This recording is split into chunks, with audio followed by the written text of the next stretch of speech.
खुलुमबाय बड'लेण्ड रादाब नायगिरि बयनिसिमबो फुंबिलिनि गोजोन हामलायथि बावहरबाय। दिनै 26 जुलाइ 2025 इं मायथाइनि सानसेनि फान्जामुथियाव थानाय राशिफोरखौ फरायथिनो लाबाय।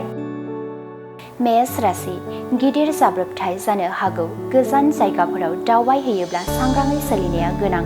जेंना गोनां सान। वृष राशि गावनि पाप हाबा मावनायनिफ्राय उदां जागोन।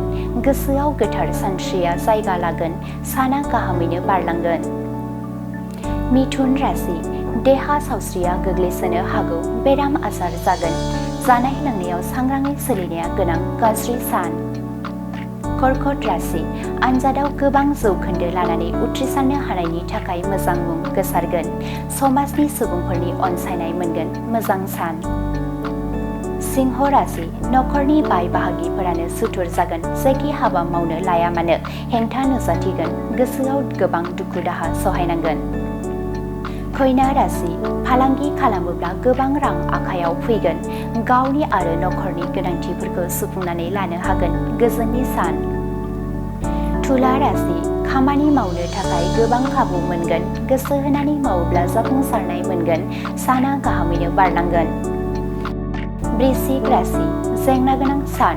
जेखि हाबा मावा मानो मोनसेबो जाफुंनाय नङा। गोसोआव गोबां दुखु मोननांगोन। धनु राशि गिदिर बेराम आजार जानो हागौ। देहायाव गोबां खस्थ' सहायनांगोन। देहा फाहामगिरिनि मदद लायोब्ला गाहाम जागोन। मकर राशि नखराव गोजोन खौसेथि फैगोन।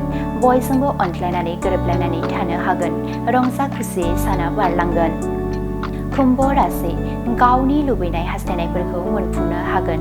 गोसोआव गोजोन खुसि मोनगोन। रंजा खुसिजों साना बारलांगोन। मीन राशि गावनि आंगो लोगोफोरानो सुथुर जागोन। गोसोआव गोबां दुखु मोननांगोन। जेंना गोनां सान। दिनैनि राशि फरायथिनाया एसेनोसै। बेजों लोगोसेनो दिनैनि साना बुहुमनि साफ्रोमबो सुबुंफोरनि थाखाय गाहाम जाथों। बेनि थाखाय बड'लेण्ड रादाब नखरनि जानानै इसोरनि खाथियाव आरज गाबनाय थाबाय। गोजोन्थों।